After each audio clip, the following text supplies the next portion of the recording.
You can't control it all. You don't have that power. So take it off your shoulders and just try to live with the optimism that it's all going to work out. You're going to do your best, but you got to forgive yourself. I've seen people give themselves cancer. I know it. I know for a fact because they can't let go of the hurt that they had because a spouse cheated. Wow. They're divorced and they're carrying it 5-6 years later down the road. And I've seen other people who think they're rich and they're broke, but they're living so great.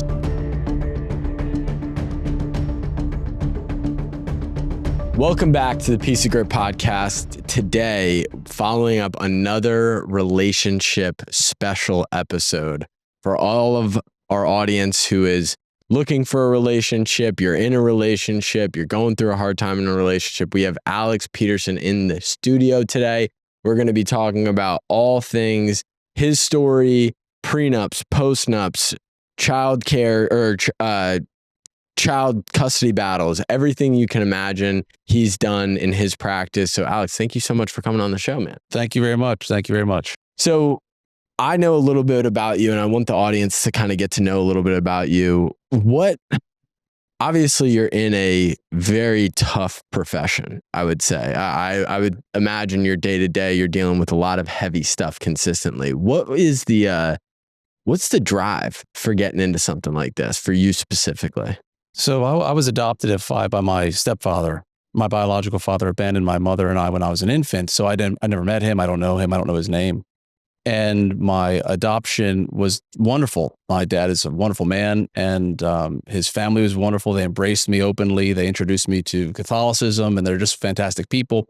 But even still growing up, you feel kind of like you're not valued or worthy because someone left you or you've been abandoned, or you just have these weird things in your mind that are not true, but you start to deal with them. And it's particularly as an adolescent that showed up in me trying to be the coolest or the funniest or the smartest or standing out in some way to try to get recognition. And then as I got through my college years and my law school years, I got out of law school and I started handling cases of my own. And I felt really, really comfortable with the family law cases. Everybody who had a family law issue, I said, I can relate to that. I can understand. I feel what you're feeling.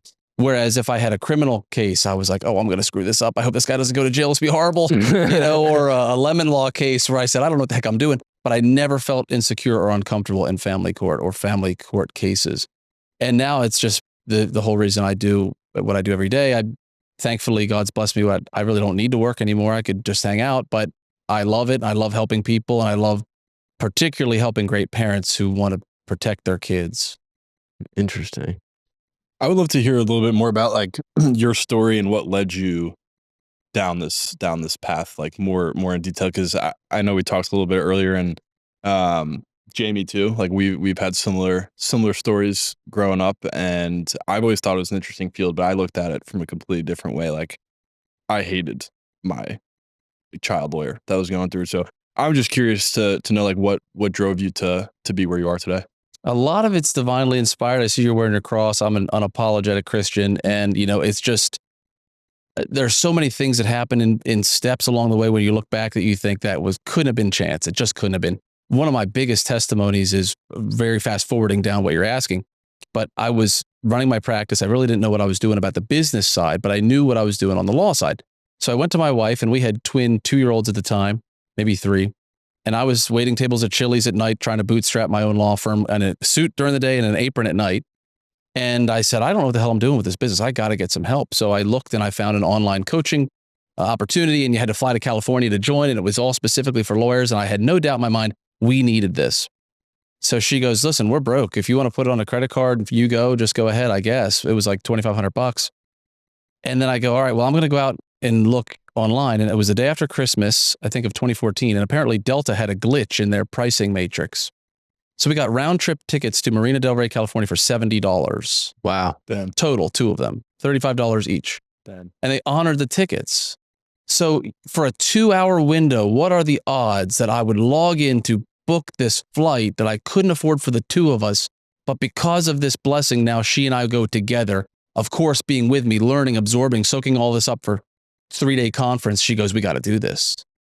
And then from there, we fast forward and it went from, basically $100,000 a year business to $4 million a year. Holy and smoke. 26 employees and 9 lawyers and 2 locations in 3 counties. And it's just been such an astronomical level of growth that I never could have conceived. I sat in that first seminar, guys, thinking, if I could just do 20,000 a month in gross revenue, that would be so cool. That'd be a $250,000 company. And now if we don't do 20,000 a day, I'm upset. Wow. I think that's so interesting to me because from like a faith perspective, I feel like the biggest question is, if God is real, why does he let bad things happen to me or to anyone? And it's like, if you take a look at this from a 30,000 foot view, is obviously, you know, being younger when you're a kid and your biological father left you, like, that's a terrible thing. Why would he let that happen? But look where it led you to today, and look how many people that you help with it. So I think that's just like a good note. I just want to pin that on, like, you don't know the whole plan or story. You just got to live in faith with that. I use that all the time in my meetings with my clients because they're very fearful about the future. And I said, listen, you don't need to put that yoke on your shoulders. We've had great, amazing kids with fantastic opportunities fail miserably, and terrible kids with no opportunity and nothing but hurt in their heart become wonders. Yeah. You can't control it all. You don't have that power. So take it off your shoulders and just try to live with the optimism that it's all going to work out. You're going to do your best, but you got to forgive yourself. So much of my business is up here. You know, it's just the thing I love most about it, because I've seen people give themselves cancer. I know it. I know for a fact, because they can't let go of the hurt that they had because a spouse cheated. Wow. They're divorced and they're carrying it 5-6 years later down the road. They're sick. They're making themselves sick. And I've seen other people who think they're rich and they're broke, but they're living so great. Yeah. You know, so it's like so much of this game is up here. What have you seen to be the largest or the biggest reason for divorce in all your years? I talk about this all the time. I think the biggest is financial. Usually no clear uniformity on who's spending what. And the funny part about it is it usually starts to go in this kind of, I don't want to say parabolic, but opposite string. So what I see is pretty uniformly, if somebody's heavy set, the other person goes really strict diet to try to almost pull that person with them. You're not going to get yourself in shape, so I'm going to get in amazing shape. And what that actually does is create further distance. Or you're such a spendthrift, I'm not going to spend anything. Or you're so slovenly and lazy and the house is so dirty, I'm going to clean my car so that it's like, you know, unbelievably clean and nobody can have any fun in here. So you have these people who are trying to influence someone else impossibly by their own sabotage. And then it creates a lot of resentment. And I see that a lot in the financial space. You have people who are just unwilling to be uniform. I mean, that guy Dave Ramsey's on the nose on finances. You know what I mean? So you agree with Dave specifically when he talks about this, because I literally just got married. So we're going through this whole financial responsibility, you know, meshing of two. From your experience, what is the best course of action when you get married, and where have you seen the most success and where have you seen the biggest failures? The shortest answer to that is, Jamie's uniformity. If you and she are aligned, it really doesn't matter as long as you're on the same page.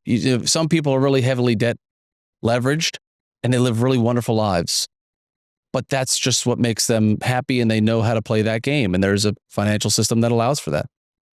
Myself personally, I'm very debt averse. I like to know my tomorrow today, and I like to be at peace. And that's why my firm's slogan is return to peace. That's a big motivator for me. I don't really super enjoy stress, you know, that I don't have to have. So Katie and I, my wife of 15 years, have been aligned that we are going to live below our means, not above. I read a book many years ago called, I think it's called The Secrets of the Millionaire Mind. And it says, you don't change your standard of living until your passive income can support the change. Because if it's still your current active income you're waking up every day for, and now you're living, you're slaved. Wow. So we have done a really nice job about that. We live in a nice home, but not a lavish home. We could certainly afford more. But if the firm were to explode tomorrow, neither she nor I would lose any sleep. I'd be upset for my clients and my customers and my team. I'd be very upset for my team. Do you think that being a lawyer and dealing with divorce cases so often like this, has that over time helped or hurt your marriage? So this has been the best blessing ever for my marriage. Wow. My business has been the best because I've seen what's realistic to expect. Yeah. And what's unrealistic. And I've seen what people fight about and what they don't. And I've seen what people make up in their minds and what's real. So I think I'm a much better husband, not a perfect husband. I think I'm a much better husband. I think I'm a much better leader in my home. I think I'm much more appreciative of my wife and much more grateful than I would have been had I not been exposed to how gross it can get. It can get really rough. So do you think if like when you have like people come in, they want to get a divorce, do you think if more couples saw other people going through similar things, like when the divorces, it would make them realize, like pull back a little bit? Like, do you see what I'm saying? So like you're saying you were a divorce lawyer and you see all these cases, which helps you become a better husband at home because you see, like, you kind of see through the bullshit a little bit. Sure. Do you think a couple going through these issues that might be leading to a divorce, would it be helpful for them to talk to somebody that already had a divorce and kind of talk to other couples that went through it, make them pull back?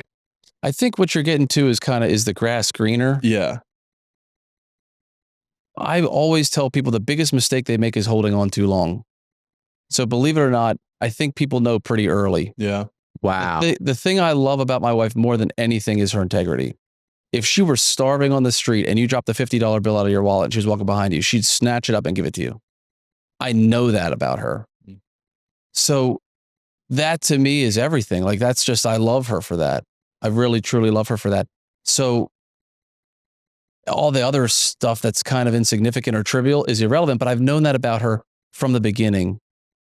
Whereas if you have somebody who has a lapse of integrity and they cheat on you, I mean, come on, that's over. For me personally, Yeah. just for me personally, that's over. And I'm not saying others can't get over it. Some do. Some ignore it because of the comforts of their financial positioning.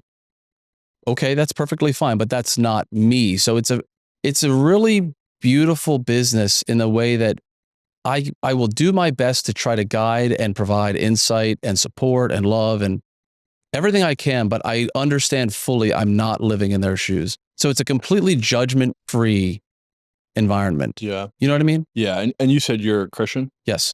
How do you internalize or wrestle with leading people to divorce that it might not line up with your beliefs?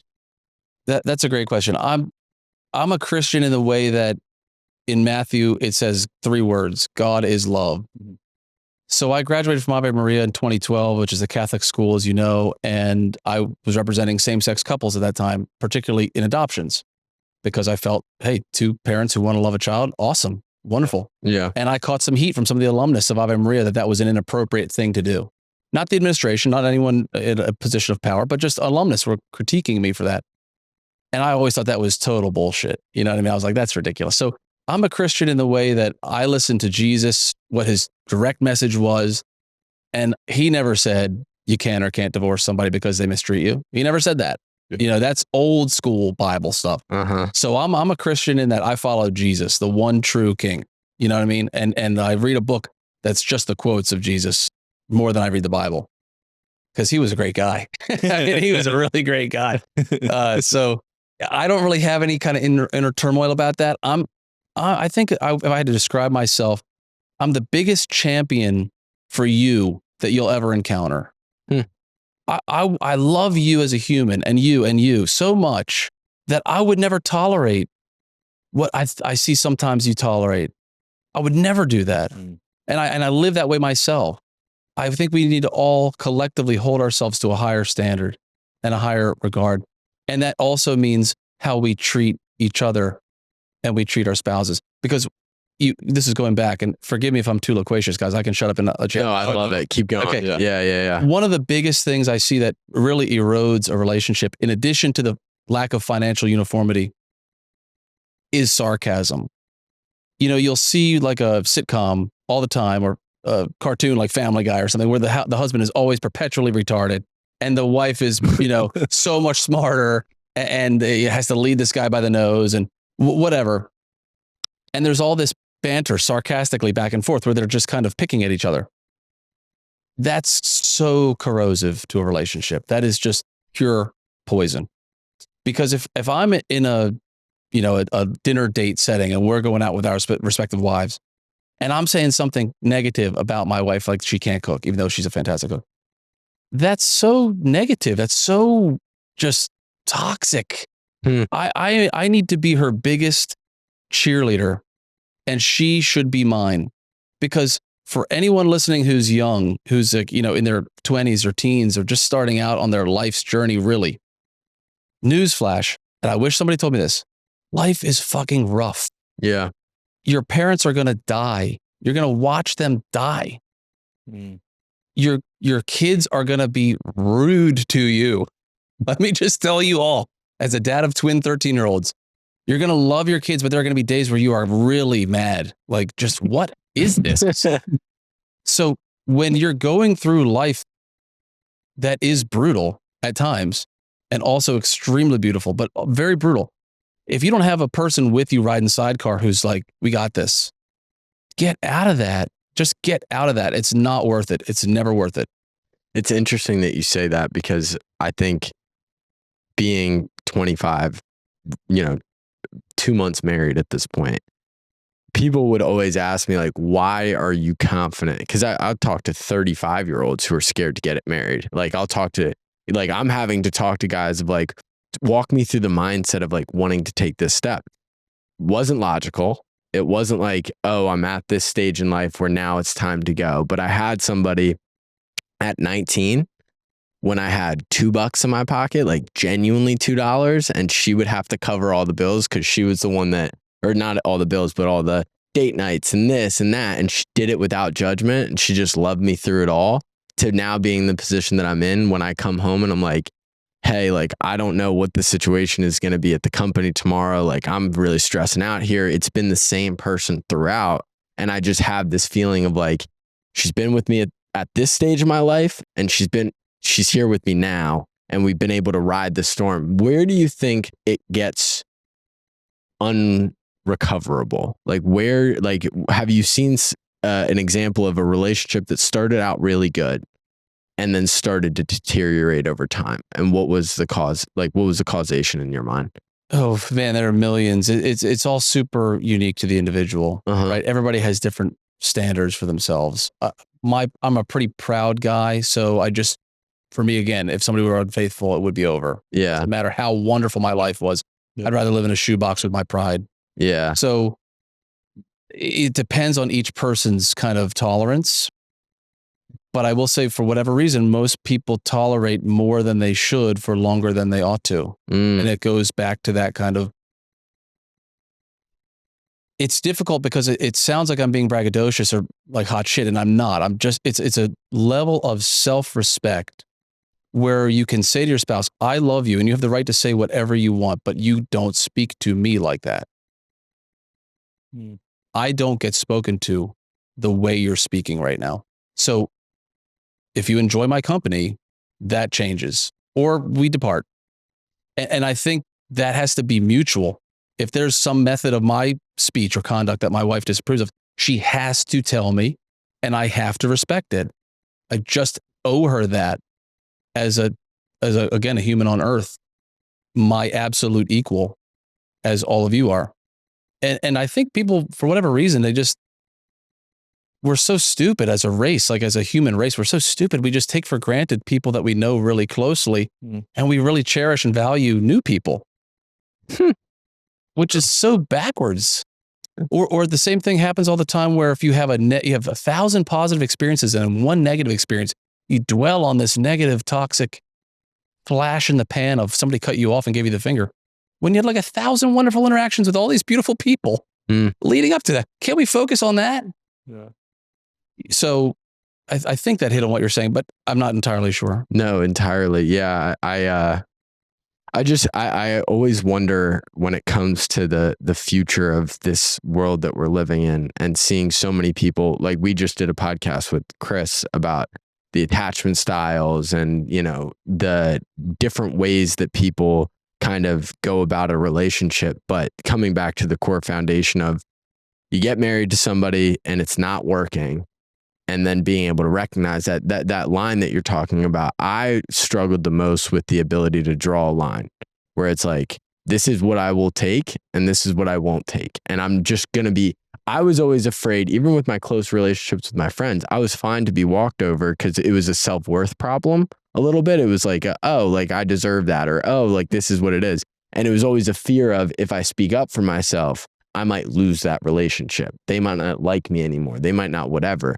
But the second I got over that, I actually found the relationships around me were more deep rooted, because there are some people that just shouldn't be in your life. And you'll know by if you kind of try to rip that root out, it'll come right out, and they will disassociate from you. You'll disassociate from them.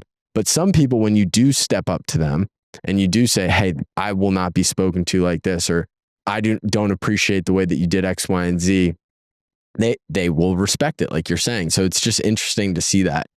What I want to know is more on the kid side. A lot of people make stupid decisions with who they decide to marry. I think that's fair to say. Sure.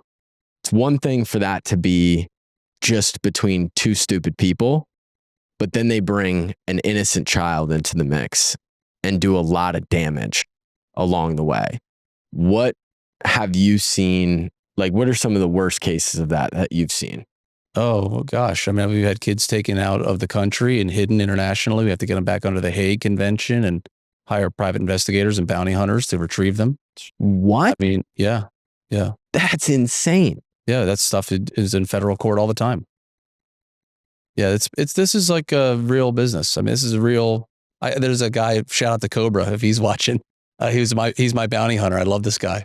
and he's just yeah. You when you're in this business, you have to develop relationships with people you never thought you would.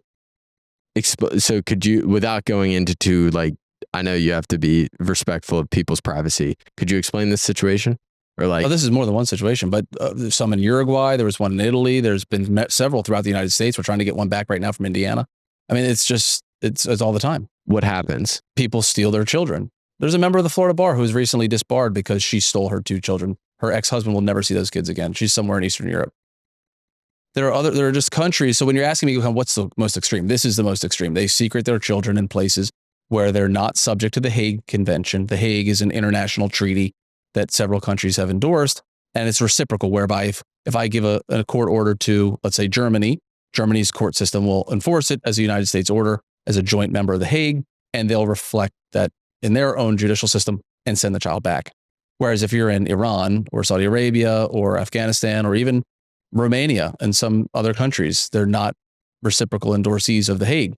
So those people say, oh, well, this is our judicial system. We don't give a shit what your United States piece of paper say. And so that's when you throw a bounty hunter in the mix? Yeah. And then they allege that you would steal the kid back. If you have to. Whoa. Yep. That's a crazy job. That's a crazy job. Yeah. No, I'm not doing that naturally. I'm not that good. But there are people who will do that. That's insane. And like, like a bounty hunter, like you're hiring, like, are these like ex-police officers, military guys generally? Pretty much. Yeah. Yeah. And they're bringing people back in zip ties. Like instead of handcuffs. Do you bring back the spouse as well, or just the kid? Usually not. Usually, in the 2 times we've had to do it specifically to return a kid, we left the parent there, and the parent didn't know. Yeah. And what have you seen this do to like the psyche of the kid? Most times I don't get. Do you want to? No, you can get. Okay. Yeah, you can. Most times I don't get involved with that after the fact because I don't analyze the child. Usually I'm not in connection to the child directly, so I don't get to observe it personally. Believe it or not, a lot of kids are resilient and they bounce back. Yeah. More often than not, though, they definitely did want to come home. Mm. They didn't want to be secreted. Yeah, I mean, I grew up in a separated household where my mom and dad actually never were married. So I was born out of wedlock, whatever the situation was. But I had a version of you that was fighting for my mom to get child support. So my mom was a single mom trying to figure this whole game out. And my dad was this, flying high private pilot, whatever, who just decided, I'm not going to acknowledge that this is even real, and I'm not going to give any money to it, and I'm not going to whatever. What is it like being in that situation versus like the different examples that we've talked about up to this point? This child support game is tough because it's expensive when you have a lawyer helping you. So you really have to do a close cost benefit analysis. I meet with people all the time and I'm talking about the budget. One of the things I hate most is people who meet with lawyers and they won't tell them, what's this whole project going to cost me? They'll tell them what the retainer is, what the upfront cost is, but they don't tell them, you think you're going from here to San Diego, and in their mind, the lawyer's mind, you're going from here to Georgia. That's a problem. You tell them the full freight. So sometimes we'll tell people, look, this child support you're trying to collect would be $400 a month, but if it costs you 10 grand to get there, is it going to be worth it? Are we going to be burying ourselves deeper here? Because the last thing we want to do is be contributing to the problem. Yeah. Particularly when somebody's not really well suited to pay. Now, if you have somebody who's like a private pilot who has a W-2 wage and they could pay through an income withholding order and they got a regular job, then we're probably going to say, let's go after them. Mm-hmm. It's much more difficult when you have somebody who's self-employed and they're running a lot of stuff under the table and they're not showing as much revenue on the books. Or I've had guys who are using their brother's social security numbers when they were employed. I mean, everything you could imagine for people to avoid having to pay child support, they will do. Do you represent kids, like the kid? Have you ever represented a kid in the case as opposed to the parents? Yes, I have been at what's called an attorney ad litem, where you represent the child. How do you represent the kid and not the case? So that's a great question. That's the only pro bono work we do in our firm, is represent children for free because they haven't made their decisions yet in life. Whereas adults, they got to pay their way. I love it. I love representing kids. I had one kid, I still remember to this day, I gave him a wristwatch. He was out in Immokalee because he kept getting late to school and his mother wouldn't wake him up on time. And the mother was really fighting against the father, and the father's house was actually much better than the mother's. The mother's was a hoarder, and it was disgusting. I mean, really repugnant. So I went in and told the judge all of this, and if I hadn't, the judge would never have known. The judge doesn't go in and inspect. There's no time. Mm-hmm. What most people don't really understand about the judicial system would scare the pants off of them. If they really, really knew the deep, dark secrets of the judicial system, it would be a very big problem. Our judges in Collier County alone, I think, have around 3,000 cases each. So that's 2 judges in all of Collier County for every family law problem there is. So you just have to think about how ridiculous that is in terms of you only have so many hours in a week and you have 3,000 families. So to focus on the kid rather than the case is actually really easy because that's what I care most about. So where, besides the fact that judges are obviously completely overworked, based on what you're saying, where are some other holes in the judicial system that's leaving kids behind? Another great question. In other states, you have mandatory guardian ad litem. That might have been what you were kind of referring to in your own case growing up. Florida doesn't have that. So if there's anything you need done extrajudicial, meaning you got to hire a parenting evaluator, you got to hire a parenting coordinator, a therapist, a guardian ad litem, attorney, that's all on your dime as the parent. So there's a big hole between people who are really well-to-do and can very easily afford these things and people who are terribly impoverished where the state will sometimes pick up the tab. There's a big space in that kind of middle income, just W-2 wage earner where they usually have to rely on family support or go into debt. So in Florida specifically, for example, if there's a case, kids in the household, both parents deemed not fit to be parent, who would then represent that? Is that always a pro bono from like a law firm like yours that will pick up that kid? So that's considered a dependency case, and that's where the kid is usually fostered. And then each parent has a state-appointed lawyer. Okay. So this is, again, what I'm saying is you have really, really sometimes very terrible people, very terribly drug addicted, and frankly, in and out of jail, getting free lawyers. And then the people who are helping to care for these children they're having to pay for their own. Right. So it's definitely a little bit upside down from the optics of it. Then again, you do always have outliers where there are wonderful parents who just caught a bad way and they desperately need that free lawyer. So I'm not here to recommend publicization of legal practice because if you have public medicine, you have long waits. If you have public law, you have bad response time. So I'm a big fan of privatization. It's what my company has grown on. We are much, much better than basically anyone else you could find because we have very specific uniform procedures and policies in place. And we have dedicated employees who just do one specific thing, like the law of specialization in economics terms.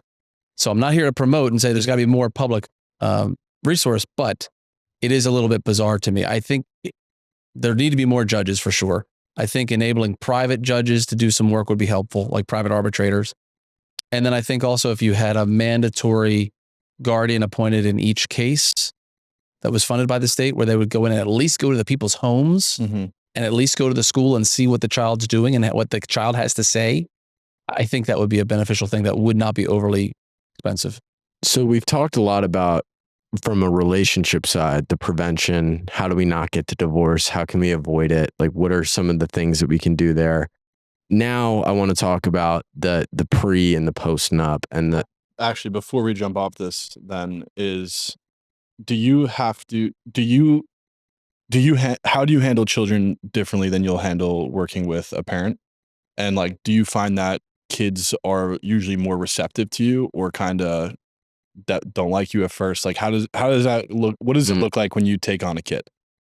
Well, I can only speak for myself because my team, everybody has their own approach. But me personally, I really have loved kids from the beginning. I've always felt very comfortable around children. I've been tutoring children since I was in the 8th grade. And then I worked at a special needs summer camp between college and law school before coming to law school. So I really love kids and always have. So for me, I just approach them in a way that they're my peer, and I speak to them on a level that's probably slightly above their mental capacity at the moment, but I do it because I don't want them to feel like they're being belittled or that they're not smart, so I'll speak to everyone at this pretty much the same level I'm speaking to you without the swear words.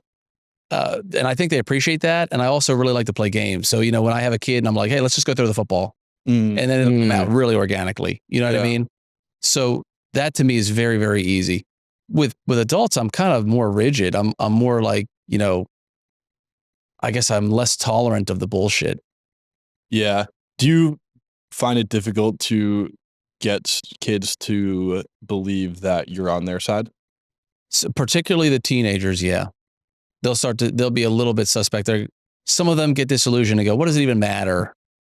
What does it even matter? If I tell you, the judge isn't going to listen. Yeah. When they have had their hearts broken, it's really tough to repair it, for sure. If they haven't been involved in the judicial system yet, I think you can catch them where they're still optimistic. But if it's the kids that have been in and out or that have been bounced around a lot, they're pretty much like, don't feed me any more bullshit. Yeah. I guess my question is like, how do you explain to a kid, like especially a younger kid, where say you got like a 8-year-old, right? And the father or the mother, whichever one it is not treating them right. But they don't know that. They don't understand that yet. They just love their dad. How do you get to that kid to make him realize this is not how it's supposed to be? Oh, that's not my job. That's not your job. That's it. If I'm aware of that, I'm a mandatory reporter, so I have to report it. But I'm not there to convince that a child shouldn't love his parent, even though he's abusing him or what have you. That's really deep psychological type stuff. That's crazy. Yeah. And what you see more often than not, I mean, almost always, is let's say you go through a dependency case and they take the kids away from the family. Usually on the 18th birthday, they go right back. So that's definitely not shoes I would step into. Yeah. How do you keep yourself out of that? Like, have you been put in a situation where like a kid comes to you with this stuff and you kind of have to defer that elsewhere? Well, I have to report to DCF as a mandatory reporter. So I would usually, it hasn't happened too often, but I would usually say something like, I'm glad you love your mom and dad. That's really wonderful. I'm really happy for you. Tell me why else you do. And do you love any other members of your family? Let them just kind of keep talking. And then I'll do my due diligence after the fact. Sure. Yeah, I was just curious about that. But back to, you wrote a book, Why You Need a Prenup, and everyone does too. Yes. So check it out if you are about to get married. What were you? Or if you are married. Married. So explain, how can one protect themselves when they get married? Like how can one, we'll just take my example. I just got married. I didn't get a prenup. I obviously didn't have, but we had very open conversation, open discourse. I'm an entrepreneur. I've kind of like drawn my line in the sand of like, if X were to happen, this is what I would hope the process to be. This is what I'm going to protect. This is what I'll give you. That type of thing. What is, I'm sitting in the learning chair. What do I need to know?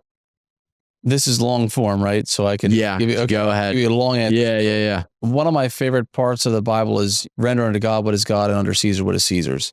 So your marriage in the eyes of God, in my opinion, is different than your marriage in the eyes of the state. God doesn't come down and take money out of your wallet and give it to your ex-spouse. God doesn't come down and make you pay alimony. That's a state requirement. So I think it's totally ignorant to not discuss what the state will do to you should you choose to divorce or your wife choose to divorce you. If it happens, it's crazy to not discuss it. Something's going to happen.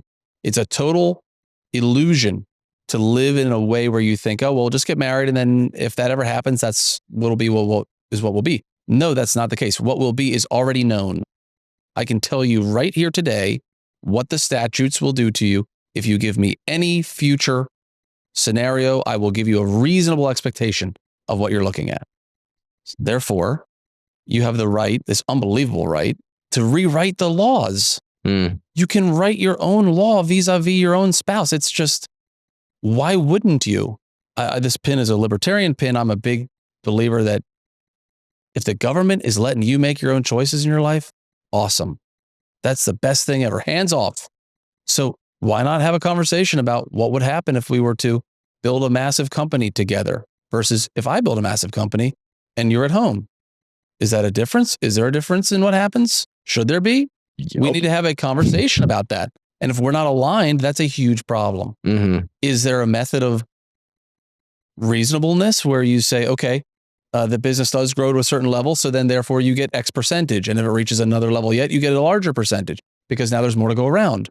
There are very fair, reasonable ways. The thrust of this book is you're better off having a discussion with your spouse, figuring it out than letting the judge decide later, because it will be better for your relationship and it will be better at the end. If there is an end. Do you see judges give preferential treatment to one side or another in a divorce? Yeah, all the time. But it depends on the judge. What? So you have some judges that are very pro-dad. You have some judges that are very pro-mom. You have some judges that are very pro-white people. People don't want to hear that. What? You have some very, I mean, I'm an officer of the court, so I'm not on this to kind of blast the judiciary. Yeah. But it would be a total lie and deception for me to not say, I've been in the courtroom with a judge who was drunk. Without question, repeatedly, every day. He's no longer on the bench. He's no longer living. But the great majority of the members of the judiciary are good people. They're honest people. They want to do right. So I'm not here to say the whole system's flawed, but it would be totally dishonest for me to not say there are people who are racially motivated in their rulings. Let me ask you this. Have you ever seen somebody that is maybe based on like their political beliefs, whether they're pro-capitalism, anti-capitalism, that gives preferential treatment to maybe the stay-at-home spouse when you have the other spouse who is the hard driver, the provider, X, Y, and Z? This is going to sound sinister, and maybe I'm wrong on this, so I might be stepping over my skis, but you have to think about the sort of person generally that would want to be a judge. Not everyone really wants to make these tough decisions and tell people what to do.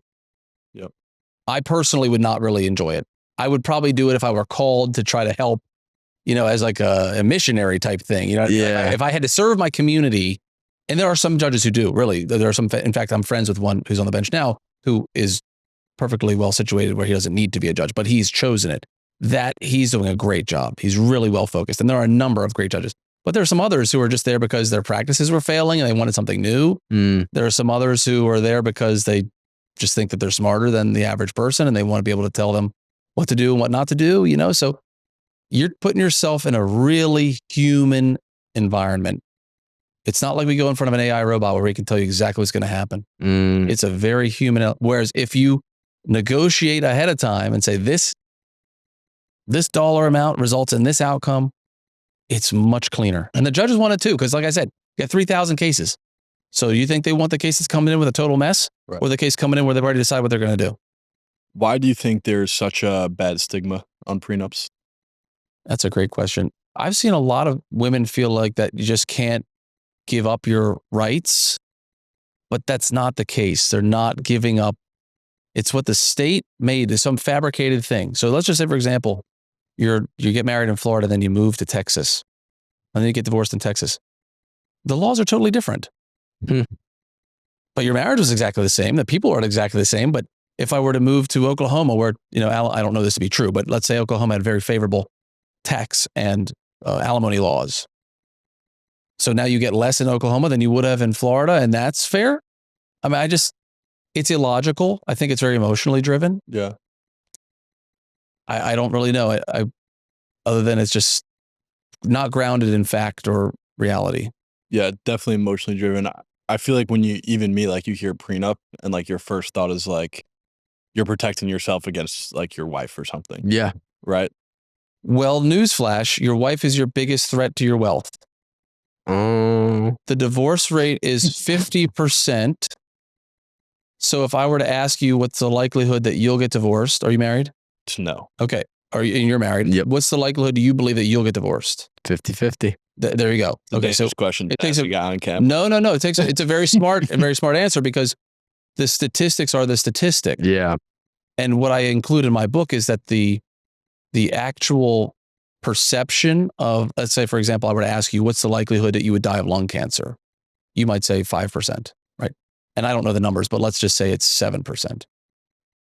You're pretty close. If I were to ask you what would be the likelihood you die in a car wreck, you might say 3%, and maybe the answer is 2.5. You'd be pretty close.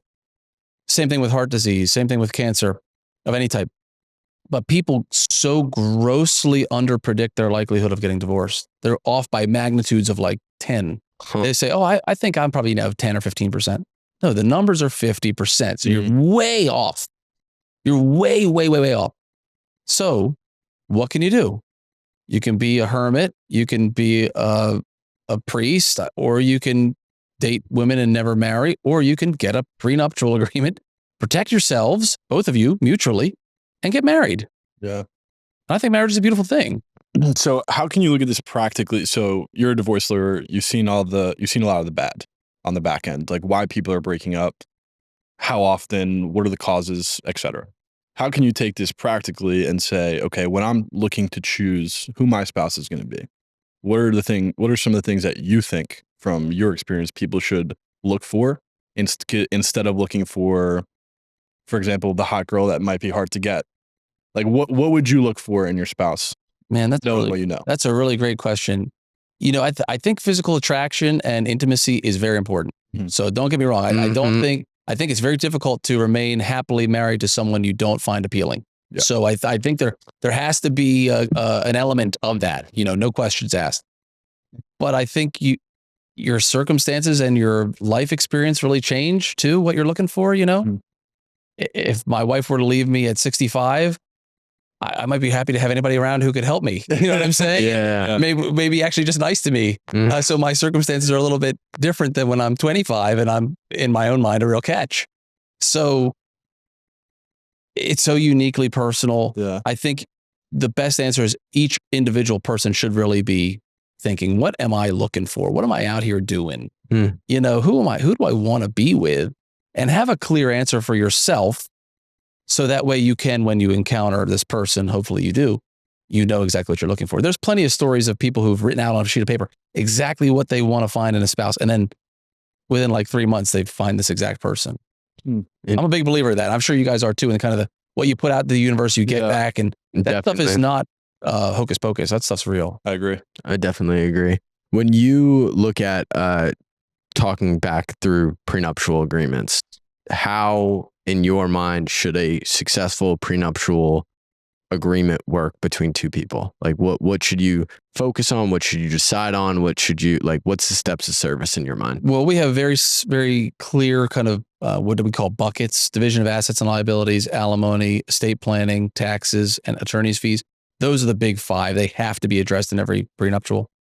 And if you want to just, everything's circumstantial, right? It's all custom. So if somebody comes to me and they go, hey, I'm worth 20 million today, but I have no income.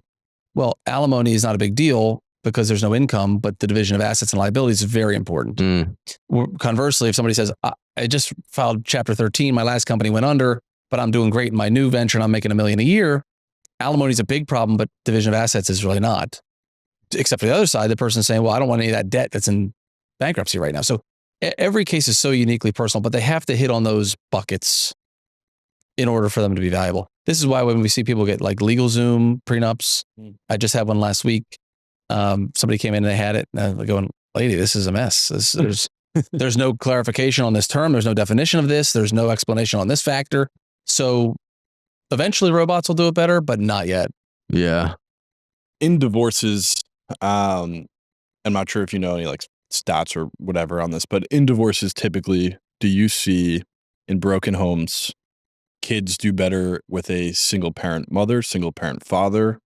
Do you have any? I don't have the stats on that. No, unfortunately. So, we've really shifted. I'll say this: we've really shifted as a society from the tender years doctrine, where only maybe 15, 20 years ago, it was presumed that the kids should stay with the mother and then go every other weekend to the father's house. And now we're at a statutory presumption of 50-50. I know I'm going to say a lot of these answers are individualized, but I don't think either one of those is exactly right. It really depends on the circumstances of the case. Sure. and what parent we're talking about here. And the hard part, that I would say the actual impossible part, is when two folks get divorced, they're two people who are frozen in time at that moment, but then they grow.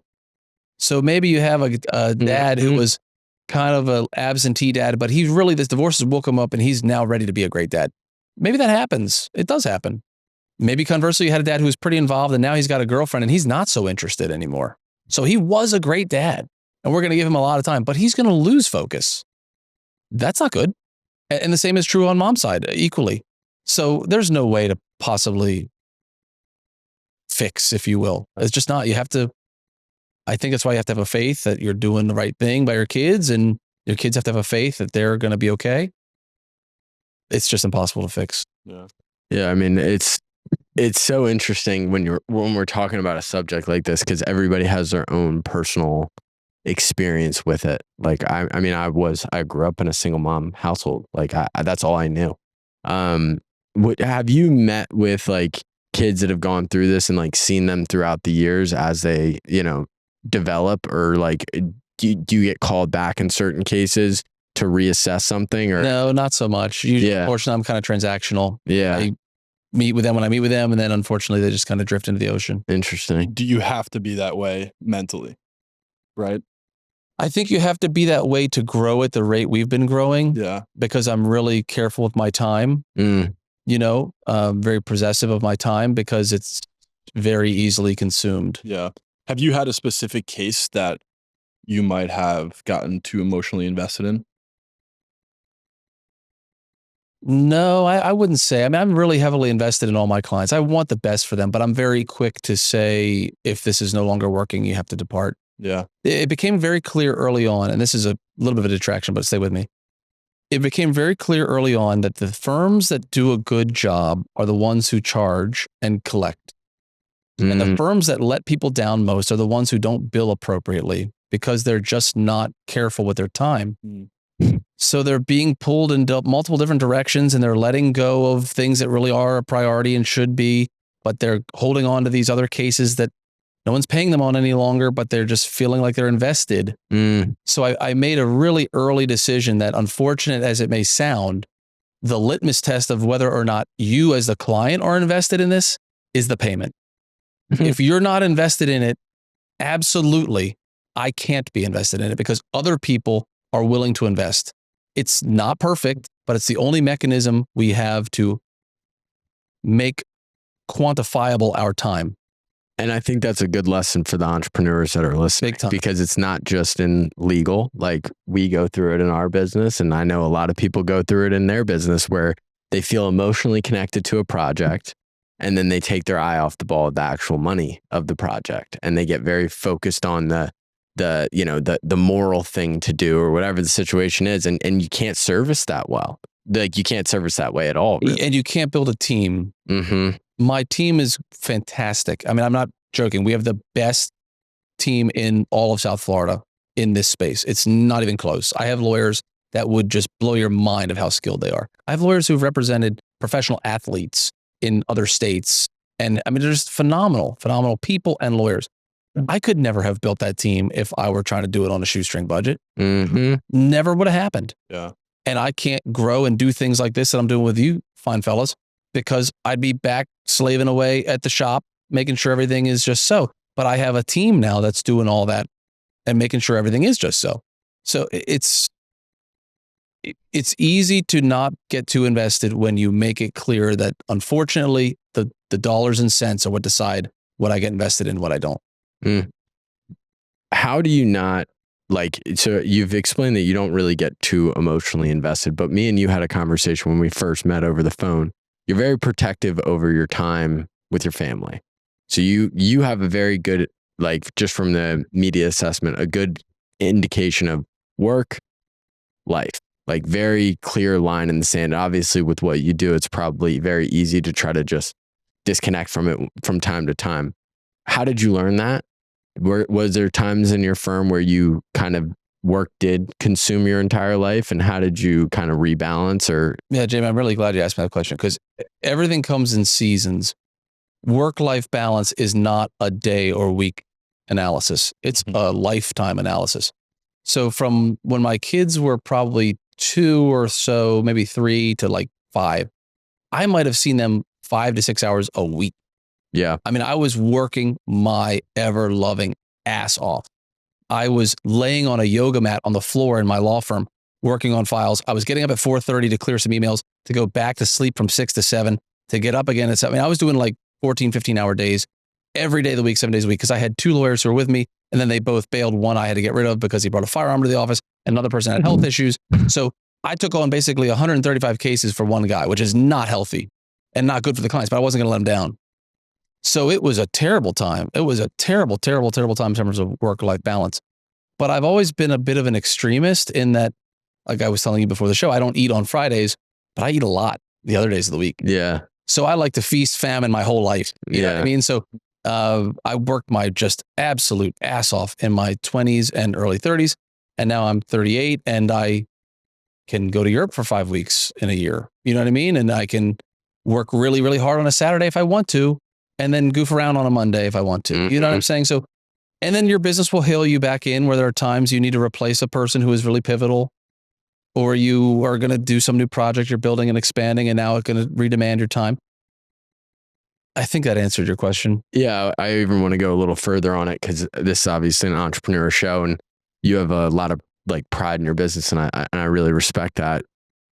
0 to 100K, 100K to 300K, 300K to $1 million, $1 million to $4 million. Walk me through the stages from you as an entrepreneur and business owner through each of those.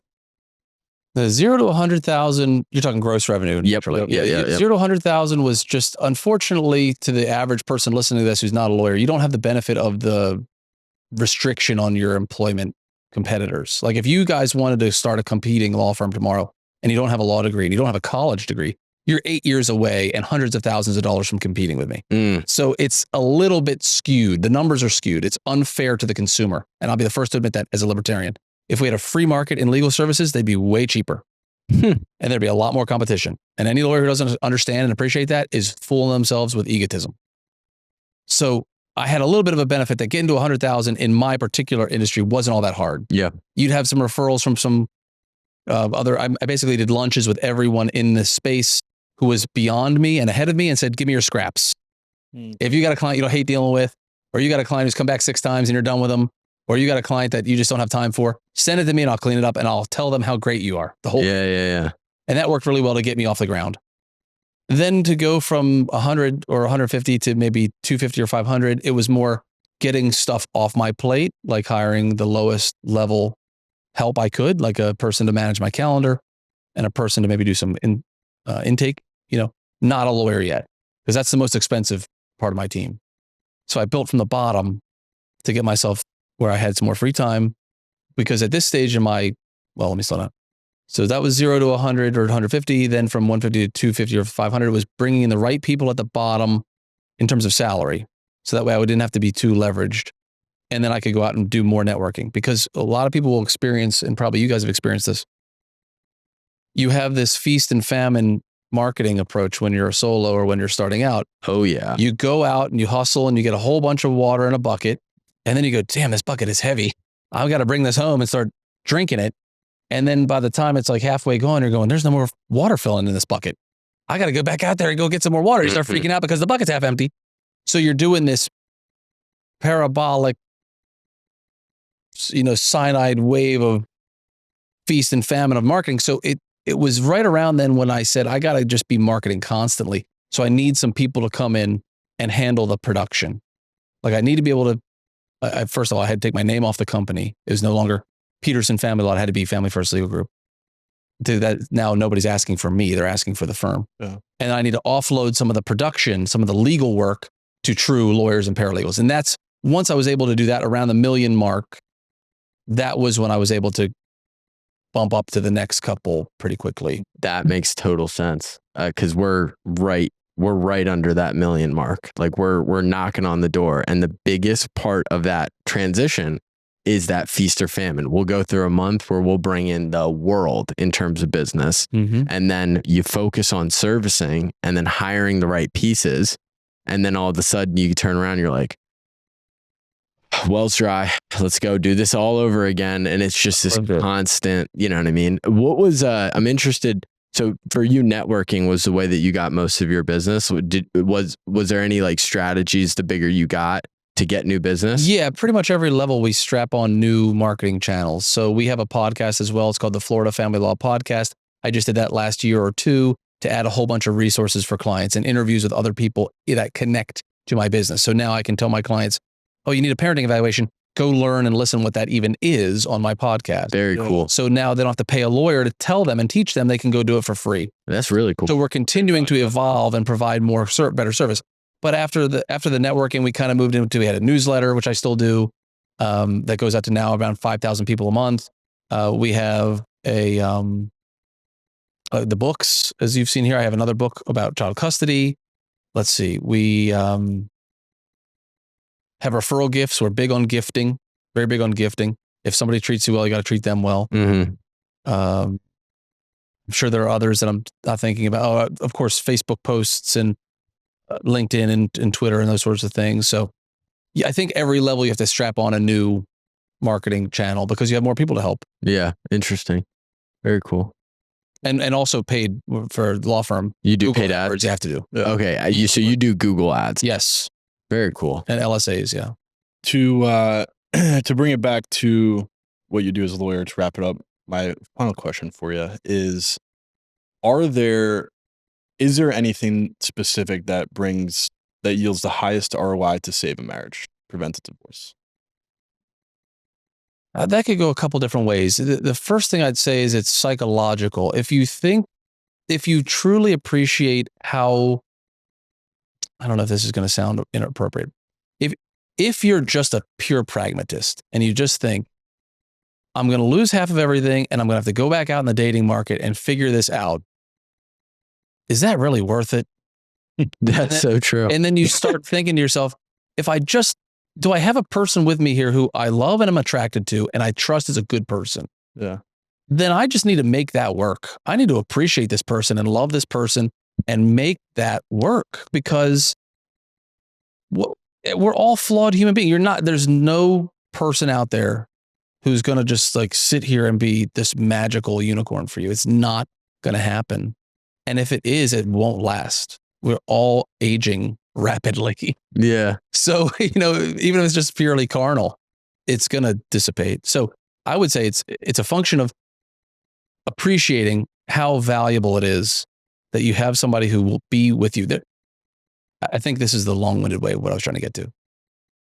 If you've found a person who is willing to take their one life on earth and commit it to doing it with you, that is the biggest blessing and gift.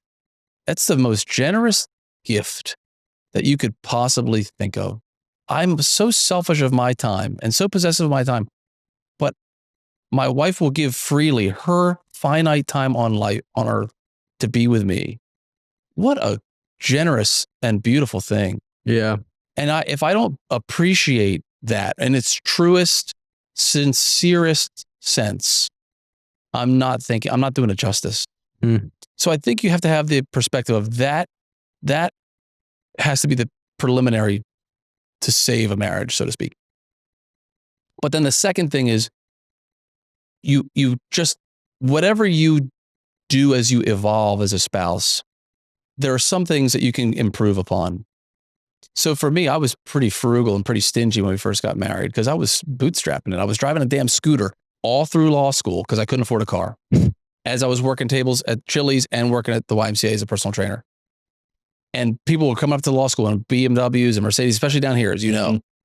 So I was pretty tight with the wallet. But then, we started to get a little more comfortable and life got a little bit better. And, I started going, and not living beyond my means, but in terms of, oh, you want to go to Spain for 2 or 3 weeks? Let's go.